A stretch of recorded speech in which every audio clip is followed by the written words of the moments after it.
کله چې یوسف چې د ابراهیم د اولاد وو د مصر یو ذمہ دار سړی وو، هغه خپل پلار او ټولې کورنۍ ته د هغه سره د اوسېدو دپاره وویل.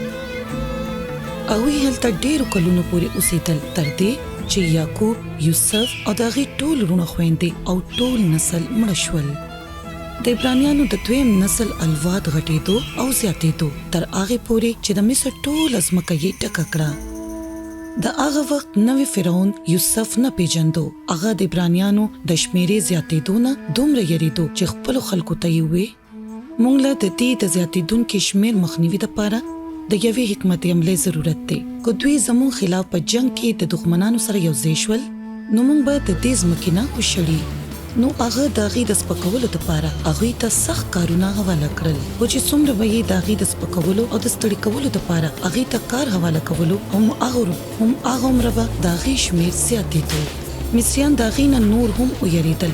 نو هغوی یې غلامان کړل او سختي یې ورسره شروع کړه تر دې چې هغې ستومانه شول.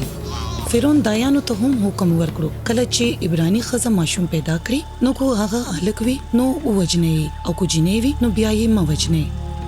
دایانې د خدای نه ویریدې او د فرعون حکم یې ونه منلو او د عبرانیانو نوي پیدا شوي هلکان یې ونه وجل.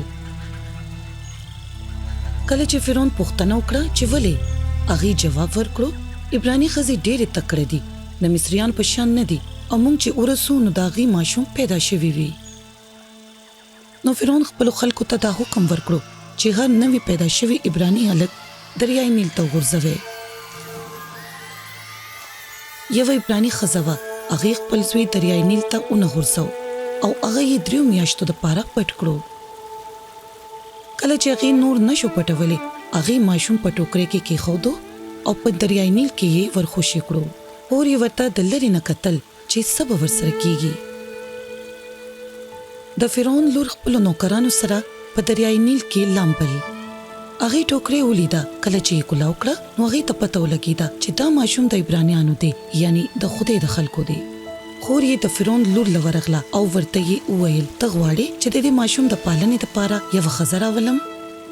هغې وویل سمه ده. نو هغې جینۍ د هغه مور راوسته چې موسی مور وه. د فرعون لور ورته ووی دې ماشوم ته پی ورکړه او زه به پیسې درکړم. او هم داسې وشول. کله چې ماشوم لوی شو نو هغه یې د فرعون لور له واپس راوستو چې هغې اغستی و او موسی نوم یې ورله کېښودو. موسی هغې په محل کې لوی کړو او د مصر په ساینس او حکمت کې یې مهارت حاصل کړو. یوه ورځ موسی د خپلو خلکو لیدو له لاړو. هغه ولیدل چې یو مصري د هغې یو کس وهي. نو موسی هغه مصري ووجلو، مړ یې کړو او په شګه کې یې ښخ کړو. بله ورځ هغه 2 عبرانیان ولیدل چې جګړه یې کوله. نو هغه په هغوی کې یو کس ته وویل ته ولې خپل ورور سره جګړه کوې؟ نو هغه جواب ورکړو ته چا په موږ باندې قاضي جوړ کړې؟ ولې ته موږ هم داسې وجل غواړې لکه څنګه چې د پرون هغه مصري وجلې و؟ بیا موسی ویریدو او خبر شو چې د هغه د جرم نه ټول خلک خبر شوي دي.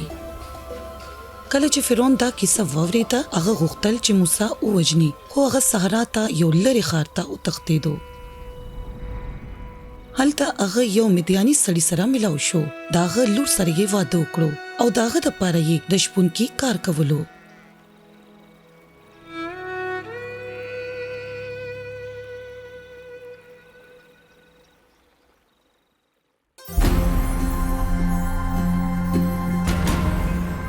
د موسی مور، د هغې خور او دایانو د هغې ژوند ته د خطرې باوجود د فرعون نافرماني وکړه.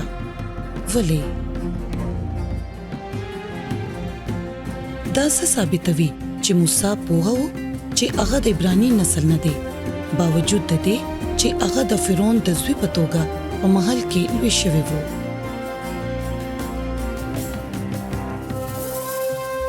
یوې پیښې د موسی ژوند مکمل بدل کړو.